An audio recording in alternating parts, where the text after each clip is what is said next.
কিভাবে সৃষ্টি হলো ওম নমঃ শিবায় মন্ত্রটি? ওম নমঃ শিবায়, জয় মহাদেব। এই সমগ্র বিশ্ব ব্রহ্মাণ্ডের আদি ও অনন্ত কে? কে সেই শক্তি যিনি সৃষ্টি, স্থিতি এবং প্রলয়ের নিয়ন্তা? হিন্দু ধর্মশাস্ত্রের উত্তর একটাই, তিনি হলেন দেবাদিদেব মহাদেব, ভগবান শিব। তিনি আদিও নন, অন্তও নন। তিনি অনাদি, অনন্ত এবং সর্বব্যাপী। মহাকাল, মহেশ্বর, নীলকণ্ঠ, পশুপতি, রুদ্র, শম্ভু অসংখ্য নামে তাকে ডাকা হয়, কিন্তু তার প্রকৃত স্বরূপ মানুষের বুদ্ধির সীমার বাইরে। শাস্ত্রে বলা হয়েছে এই বিশ্বজগতের প্রতিটি অণু পরমাণুতেই শিব বিরাজমান। আকাশের অসীম বিস্তার থেকে শুরু করে মানুষের হৃদয়ের গভীরতম স্থানে তার অবস্থান। তাই শিব বলা হয় সর্বত্রই শিব। বিশেষ করে শ্রাবণ মাসে ভগবান শিবের উপাসনা মাহাত্ম্য অপরিসীম। বিশ্বাস করা হয় এই সময় মহাদেব অত্যন্ত সহজে ভক্তদের প্রার্থনা গ্রহণ করেন। তাই লক্ষ লক্ষ ভক্ত শিবলিঙ্গের গঙ্গা জল, দুধ, বেলপাতা এবং পবিত্র জল নিবেদন করে থাকেন। কিন্তু শাস্ত্র বলে শুধু জল নিবেদন করলেই নয়, সেই সময় যদি একাগ্র চিত্তে ওম নমঃ শিবায় মন্ত্র জপ করা যায়, তাহলে তার ফল বহু গুণে বৃদ্ধি পায়। ওম নমঃ শিবায় এই ক্ষুদ্র মন্ত্রটি আসলে এক মহাসমুদ্রের মতো অগভীর। অসংখ্য ঋষি, মুনি, যোগী ও সিদ্ধপুরুষ এই মন্ত্র জপ করে জ্ঞান লাভ করেছেন। এই মন্ত্রকে বলা হয় পঞ্চারক্ষ মন্ত্র বা পঞ্চকেশ্বর মন্ত্র। শিবপুরাণে এই মন্ত্রকে মোক্ষদায়ক বা সর্বপাপহরা বলা হয়েছে। কিন্তু প্রশ্ন হলো, এই মন্ত্রের উৎপত্তি কিভাবে হলো? শিবপুরাণে একটি অত্যন্ত অলৌকিক কাহিনী বর্ণিত হয়েছে।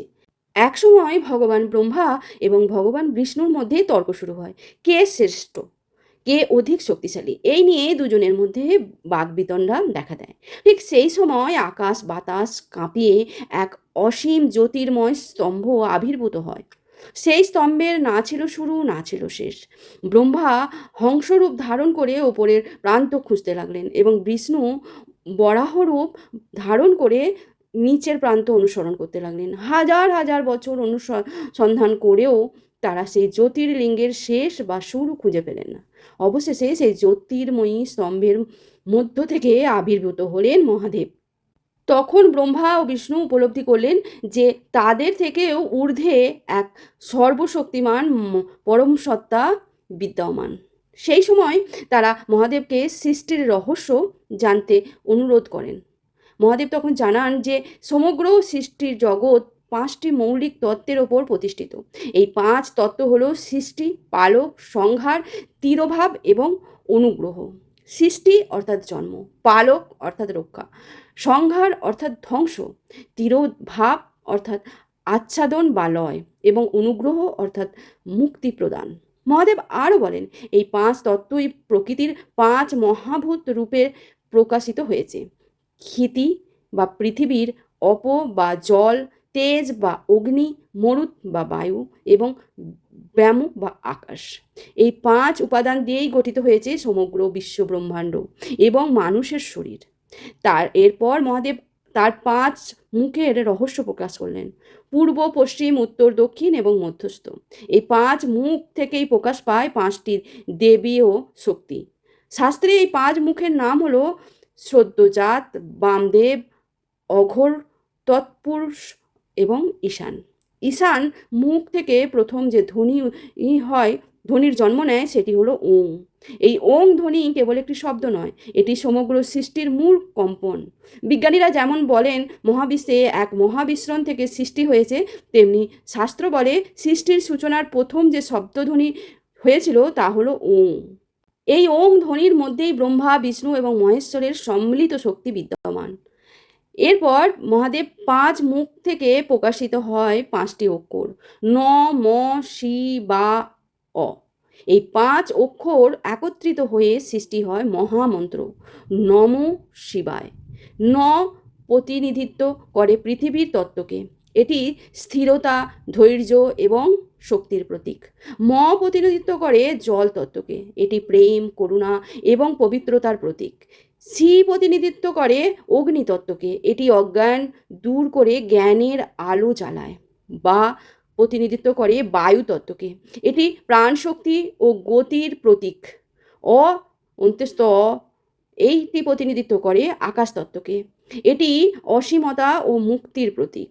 যখন একজন ভক্ত ওম নমঃ শিবায় জপ করেন, তখন তার শরীর ও মনের মধ্যে থাকা এই 5 তত্ত্ব ধীরে ধীরে সামঞ্জস্য লাভ করে।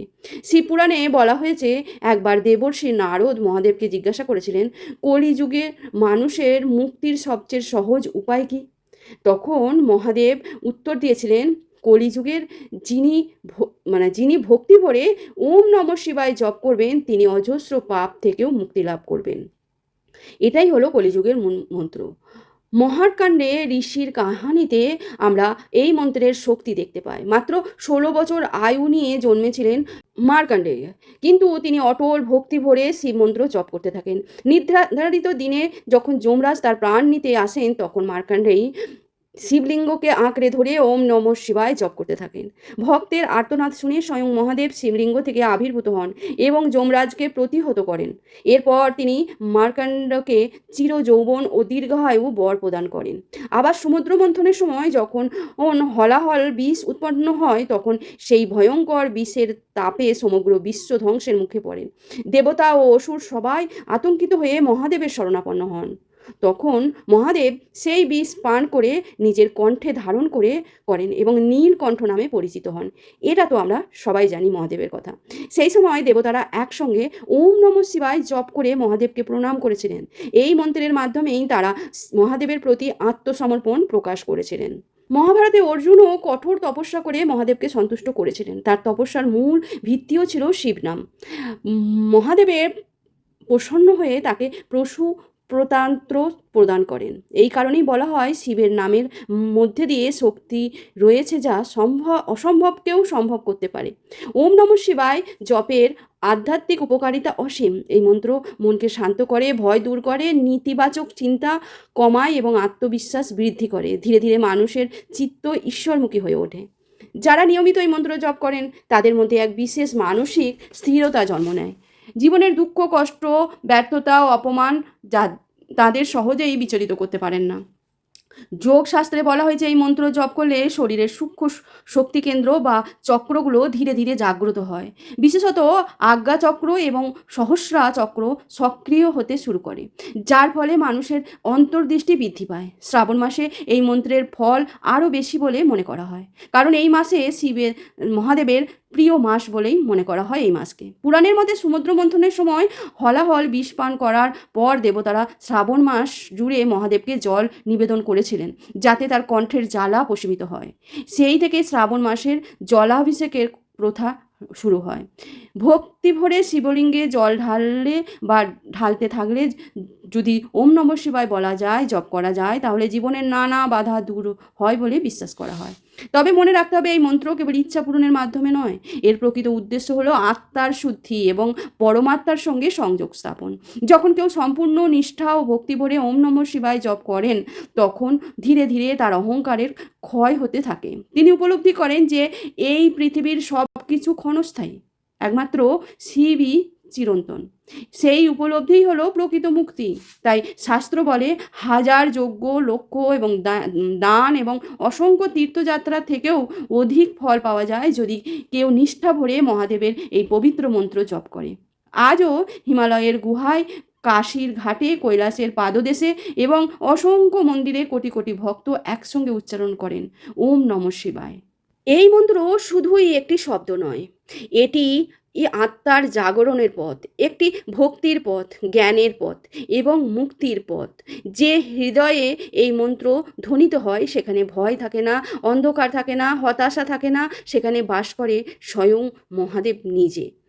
তাই আসুন আমরা সবাই একগ্রতা চিত্তে ভগবান শিবের স্মরণ করি এবং অন্তর থেকে উচ্চারণ করি ওম নমঃ শিবায়।